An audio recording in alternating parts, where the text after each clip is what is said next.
Well, a happy day ahead. Let us look into the next part of the NAC, which is criteria 6.4 financial management and resource mobilization. Resources play a very important role, and mobilization of resources is a very important aspect for any given organization. The leadership and the governance of the organization is decided on the factor of how they mobilize their resources and how best they use their resources. This particular aspect, when we look into this particular metric, you are able to see there are three aspects. 6.4.1, which talks about the conducting of financial audits, internal and external financial audits that you are able to see, whether they are conducted and whether they are conducted regularly. The second aspect happens to be 6.4.2, which talks about funds grants received from the non-government bodies, individuals, philanthropists during the last 5 years, which is not covered in criteria 3. And the third aspect happens to be institutional strategies for mobilization of funds and optimal utilization of resources. The total weightage for this 6.4.1, 6.4 happens to be 20 marks. 6.4.1 has 6 marks, 6.4.2 has 8 and 6.4.3 has 6.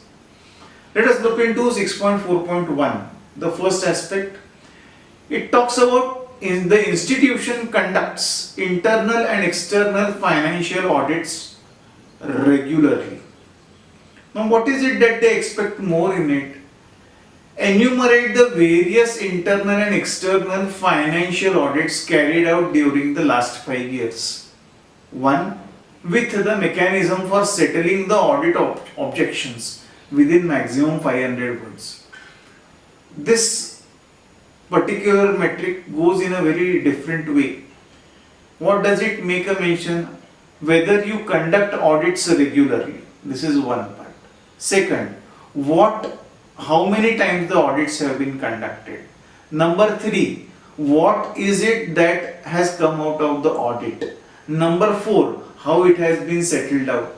So when we look into these aspects, what we understand is they are asking for audit evidences. For doing any audit, for conducting any audit, there has to be an audit plan. When we talk of an audit plan, an audit will have an objectives. Number 1. Number 2, audit will have certain criteria. Number 3, audit will have a scope. And number 4, audit will have follow-up actions. Whenever we talk of audits, we need to count out these 4 aspects. 1. Audit objectives. 2. Audit criteria. 3. Audit scope. 4. Follow-up actions. Now when we look into these 4 aspects, then we start looking into the audits, and therefore you are able to see one part that is done by the auditor and second that is done by the auditee post audit. So evidences need to be created for the particular aspect. Now generating these audit findings would include conformances, will include compliances, will include its effectiveness, will include its efficiency, will include its progress, will include its capability, will improve its improvement. All these aspects will be coming under the generating audit findings. What would the auditee do to it then? The audit would be coming up with, or the auditee will be coming up with the conclusions whereby the extent or the degree of conformance that they have achieved. Second part, how effectively the audit has been implemented, the findings of the audit have been implemented. Then how is it that the data is now being maintained? How is it that the records are being maintained? What recommendations have come up and what are the follow-up activities that have been finalized?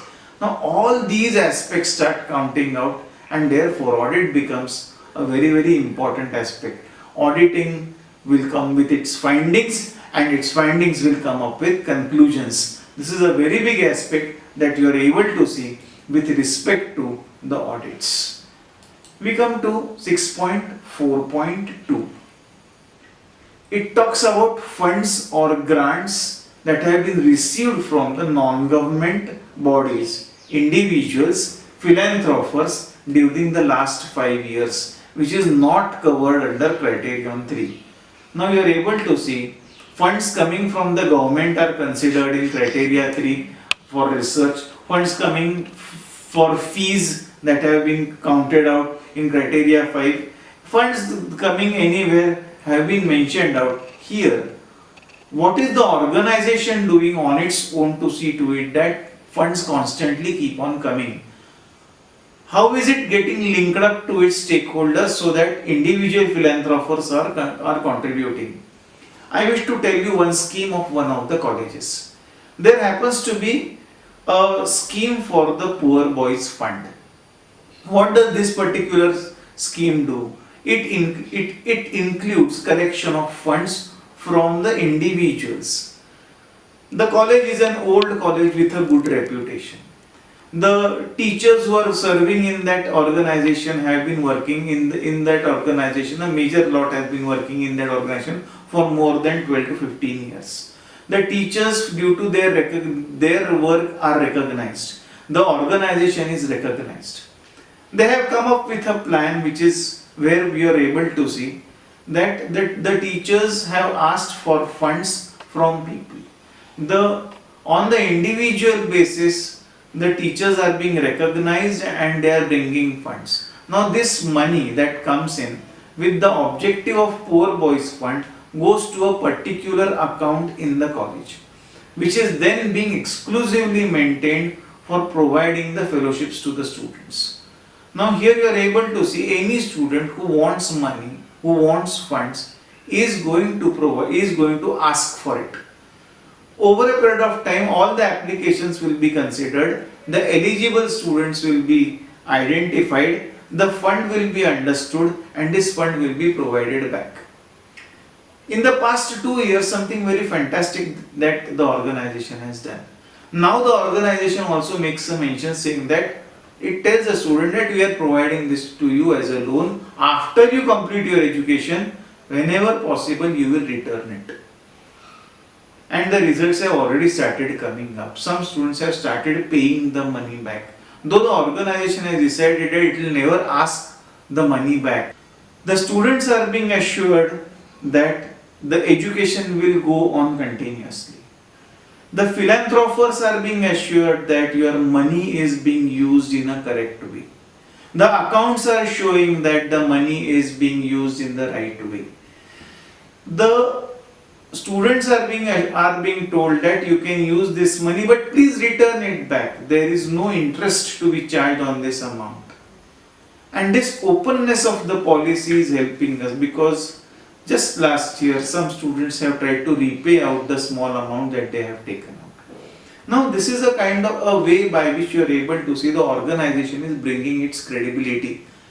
And the best credibility comes when it relates to money, where you are able to see the objectives are very clear and it is getting linked up to the social aspect.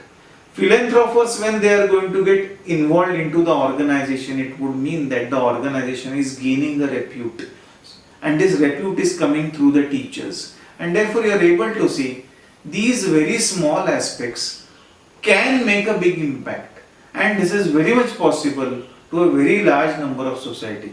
I also wish to make a mention of one of the organizations in Pune called as the Karvestri Shikshan Samstha. They happen to have a college called as Siddhi Vinayak Mahavidyalaya. They have a fund called as the Bhaubeej Fund, whereby they go to the community. It's a 100-year-old organization.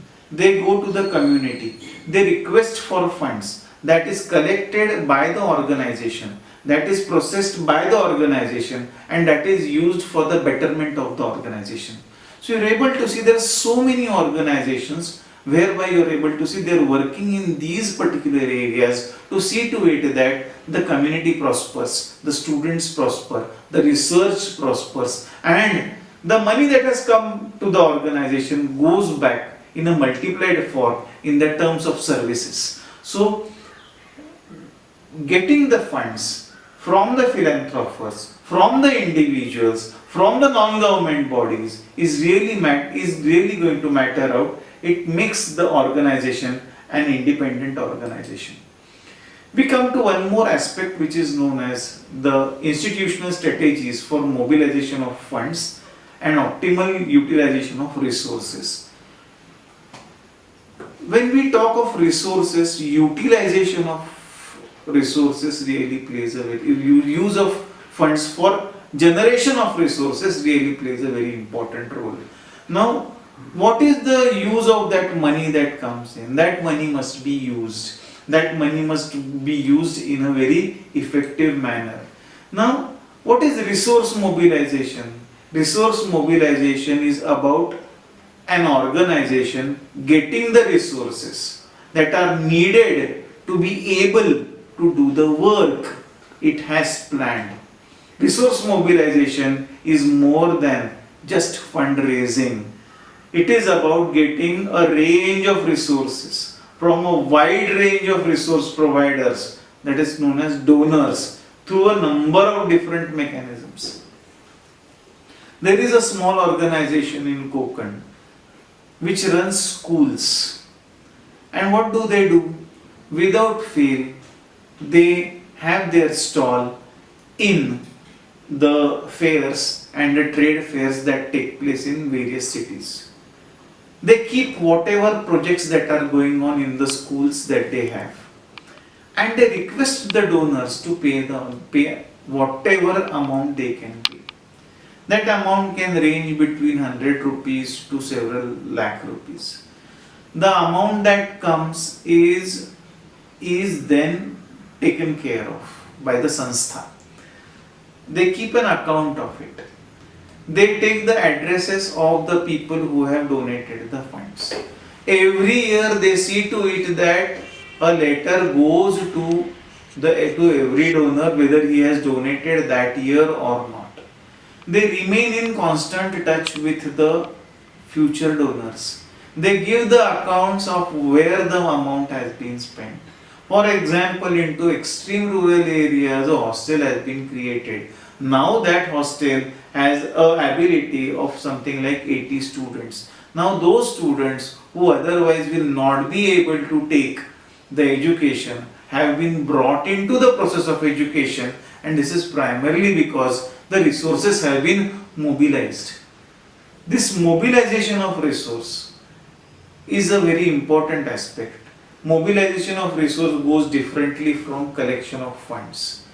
We keep on collecting funds in a variety of ways. What are we doing with those funds is the most important aspect.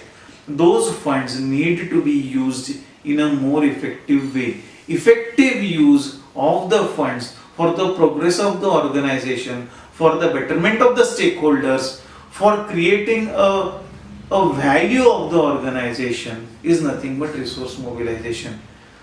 All attempts should be done to see to it that every stakeholder contributes to resource mobilization, and therefore an organization can become strong only provided it is going to do a good kind of resource mobilization rather than going much beyond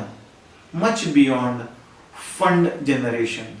So these are the three aspects that we need to understand in this particular criteria where we talk about the financial management and resource mobilization.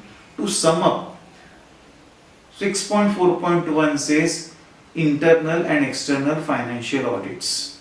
6.4.2 says funds received from the philanthropists and non-governmental agencies, and 6.3 talks about mobilization of funds, utilization of funds for the betterment of the organization.